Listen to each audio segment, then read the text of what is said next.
con thường được nghe giảng rằng khi cầu siêu cho người chết, nếu nhiều người cùng tụng kinh A Di Đà với tấm lòng thành thì power, tức là tâm lực càng mạnh mẽ, sẽ chuyển tâm thức người chết và sẽ được chư Phật tiếp dẫn về cõi tịnh độ, hoặc sẽ đi đầu thai ở một cảnh giới an lành. Còn nếu người chết đã đi đầu thai ở các cõi khác rồi thì nhờ cầu siêu độ mà hưởng được nhiều phước báo ở cõi ấy. Như vậy, việc cầu siêu hộ niệm cũng như cầu an, cầu phước khác có phù hợp với chánh pháp không? Kính xin Thầy Từ Bi khai thị. Bây giờ nói tới cái chuyện cầu siêu á, phải nói tới cái thần trung ám. Bây giờ tôi kể cái thần trung ám á, cái sự thật đó phát sinh ở Đài Loan cho quý vị nghe. Thường đó, người ta cho là chết rồi thì biến thành quỷ, nhưng mà sự thực thì không phải vậy. Chết rồi thì tùy cái nghiệp mình. Nếu mà mình tạo nghiệp trời nhiều thì sanh cõi trời, tạo nghiệp người thì sanh cõi người, tạo nghiệp súc sanh thì sanh súc sanh, tạo nghiệp quỷ thì sanh cõi ngạ quỷ, tạo nghiệp địa ngục thì xuống địa ngục. Tùy theo cái nghiệp mình tạo.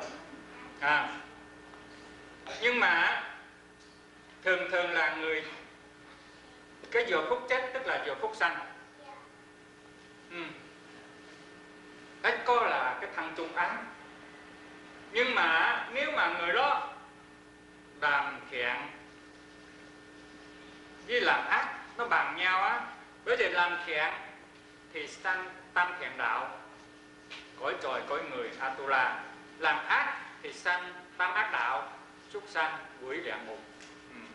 Nếu mà người đó làm thiện với ác nó bằng với nhau, tam lượng với nữ căn nó bằng nhau, thì không biết là phải sanh thiện đạo hay ác đạo, thì mới có cái thân trung ám. Tại sao gọi là trung ám? Là cái ám là ngũ uẩn á, cái bằng ngũ ám đó, tức là cái thân này. Cái thân ngũ ám trước là chết rồi, thân sau chưa sanh. Ở trước với sau là có cái chính giữa kêu bằng trung ám, tức là cái trước thì lá mắt, cái sau thì chưa sanh. Ở giữa trước với sau kêu bằng trung ám, có cái thân trung ám. Cái thân trung ám thì 7 ngày đó nó phải thay đổi một lần. Nếu mà lúc đó cái tâm của người đó xen về cái thiện chút thì sanh thiện đạo, xen về cái ác chút thì sanh ác đạo. Nó có nặng nhẹ một chút là thì nó cái nặng đó nó phải sanh về cái nặng đó. Tôi kể cái chuyện này, cái ông đó là họ ông kêu bằng ông Ba Quy. Thì ở mà đại lục Trung Quốc á, thì cộng sản rồi đó, thì á, nó 40 tuổi nó chạy vào Đài Loan nha. Đài Loan quy Pháp Sư Nam Định.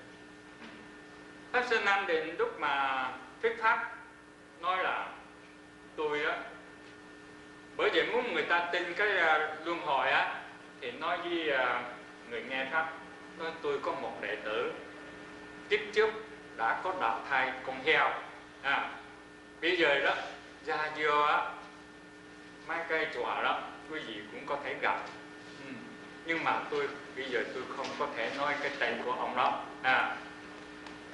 thì nhưng mà quý vị sẽ có gặp cái người đó. Thì những người nghe pháp đều nhớ, không biết ai là đã có đạo thai con heo. Thì cái bữa đó ở trong chùa đó ăn cơm á, thì có một ông đó, nó cái tay đó nó có cái túi bao cái tay lại, rồi có một tay cuối cùng nó thấy khó khăn. Cái ông kia thì thấy vậy đó, giật muốn bôi dìm, mà ông thì không chịu, cái giật đi giật lại cái túi ra, cái thấy cái dừa heo,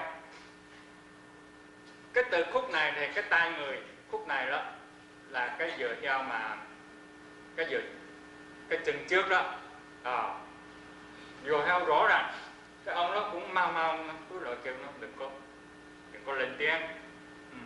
Thì ông đó tới chừng người ta đi hết.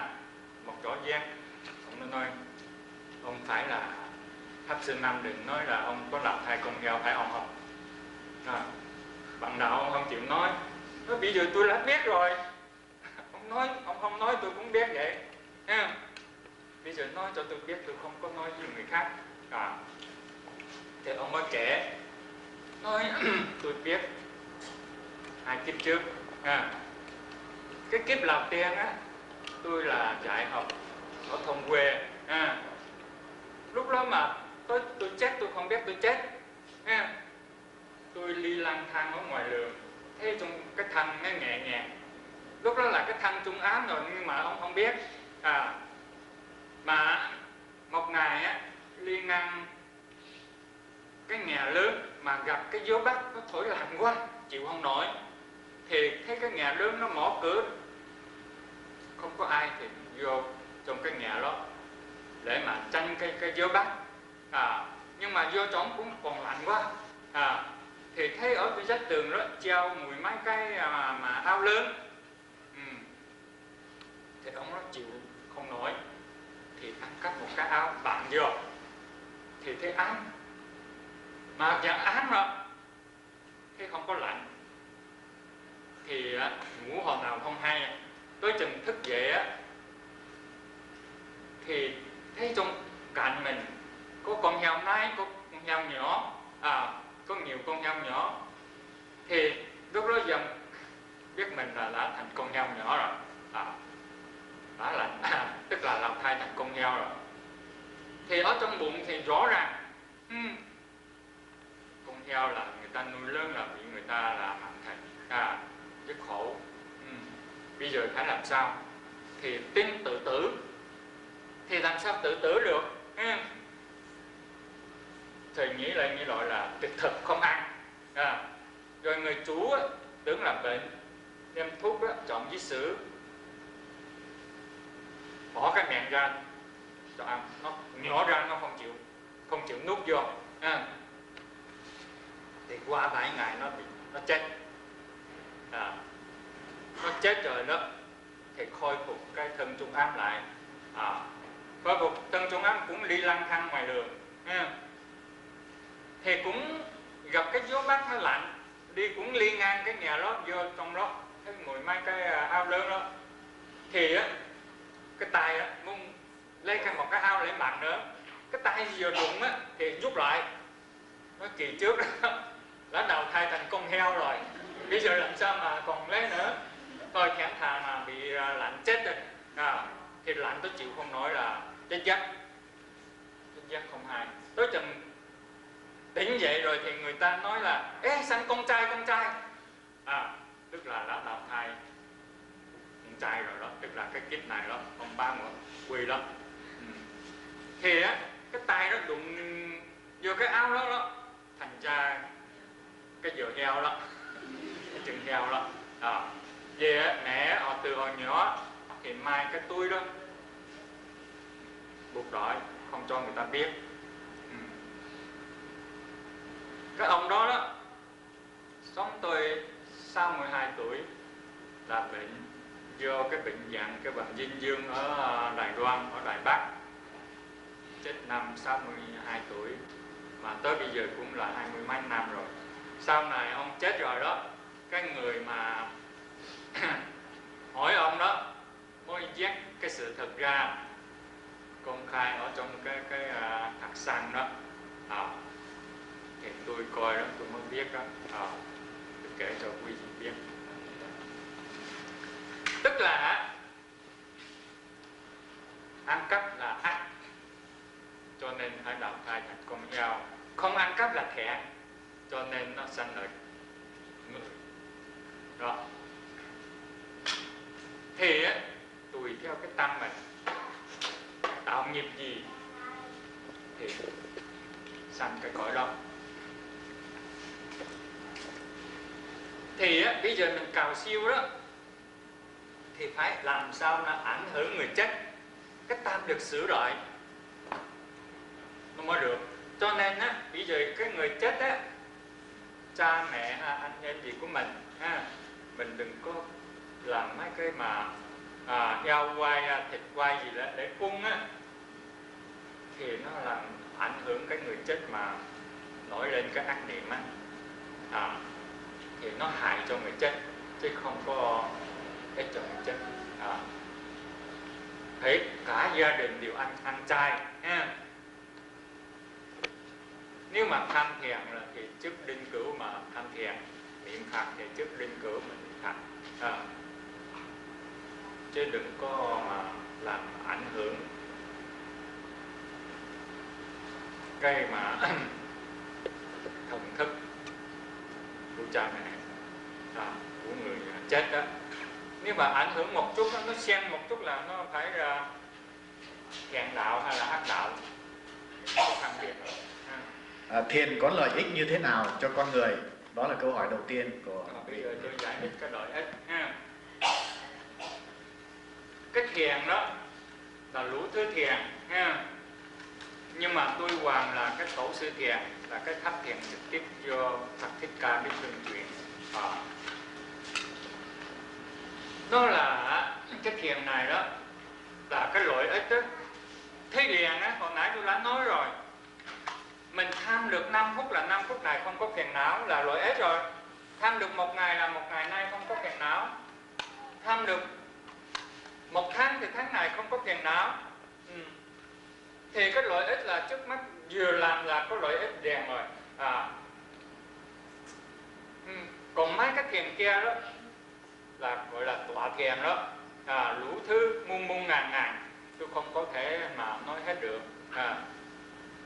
Nhưng mà nếu mà về Phật pháp thì phải đúng theo cái tôn chỉ của tôn khai đó.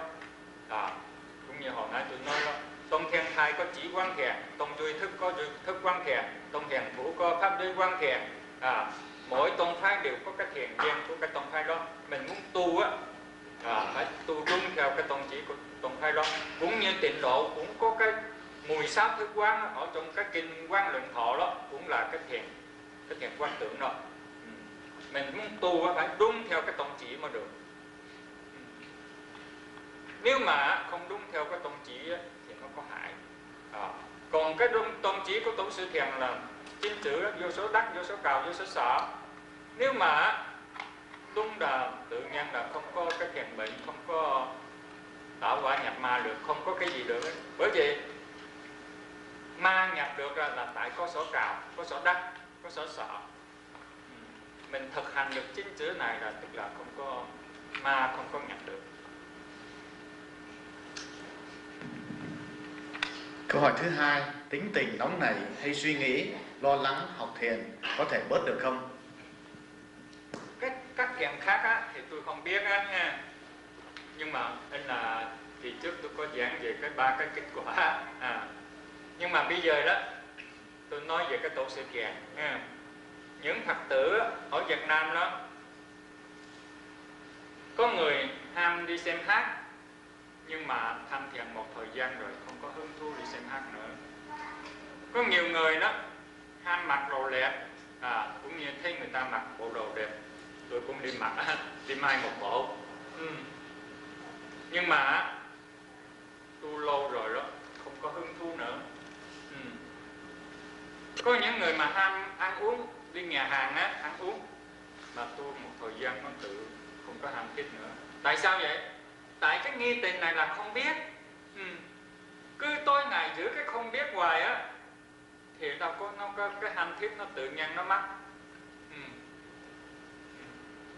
Thì cái nóng nảy nó cũng vậy. Bởi vì không biết rồi làm sao mà biết nóng nảy.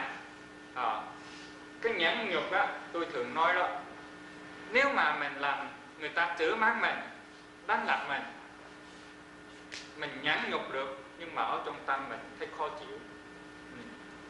Còn nếu mà tham tổ sư thiền đó, không biết mình, không biết người ta mà chửi mắng mình, ở trong tâm không có nhẫn nhục, Nhưng mà cái nhẫn nhục đó mới là chân thật nhẫn nhục.เราcó thấy khó chịu đâu. Bởi vì cái tâm không biết, người ta chửi mắng đâu có biết. Không biết thì nó có mà cho là mình nhẫn nhục. Nhẫn nhục còn không có mà làm sao khó chịu. Làm sao mà có, ở trong bụng có tức. Thì tự nhiên cái nóng nảy là không có. Còn cái thiền khác thì